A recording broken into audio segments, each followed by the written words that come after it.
I want to say please like, subscribe, and comment. If you want to join the Patreon, you can join at patreon.com/but I'm not a trader. I'll put the link somewhere in the bio, somewhere down in the description. Let's get into it. I have been neutral since the last video that I posted.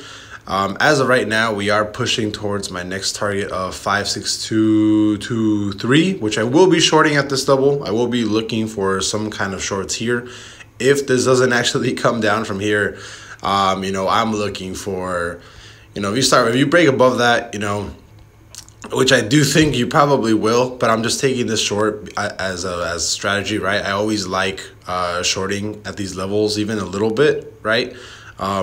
Just because you have a really good chance of coming back down hard. You do have a gap here at 564.26 on SPY, but I will be shorting here just to see what happens. As of right now, though, it does look like we're probably headed to, I think he already broke mid-trend. So, yeah. So I would have expected a drop somewhere around like 557 back down to 548, right? If we did have some sort of resistance, but it doesn't look like you have it. So as of right now, target would be 566, and that would be new all-time highs, for the market. So I am expecting us, as of right now, I would not be surprised to go from here straight to fill this gap at 56425 on the SPY. What is this? Don't show again. That's weird. Yeah, I would expect us to push all the way. I mean, fill gap right here. I don't expect, for us to drop here. I would definitely expect this to keep running to 56644.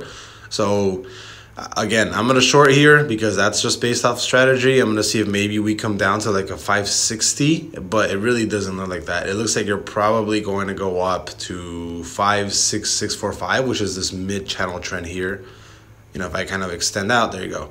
If I extend out, you'll probably see where that's like mid-channel, right? And I do think that's a break of highs, is it? It'll be a break of highs. So, as of right now, I am expecting that break of highs and us to head back to 56645. If you touch this here and you don't drop, right, then if you break this level, push up, maybe go down a little bit, retest, and then moon to 566, 567, I can definitely see that happening. But as of right now, like I said, everything looks crazy bullish. This huge spike on SPY, you're barely closing the 4-hour bull trigger on SPY, so I would not be surprised to see us sometime this week or later this week, right? Fill this gap at 564, 566. I don't know. It looks bullish as fuck, I'll be honest. I'm going to short here just in case because that's just my strategy, but I personally do think that we're going to go up to push super hard. So I'll see you guys later. Bye-bye.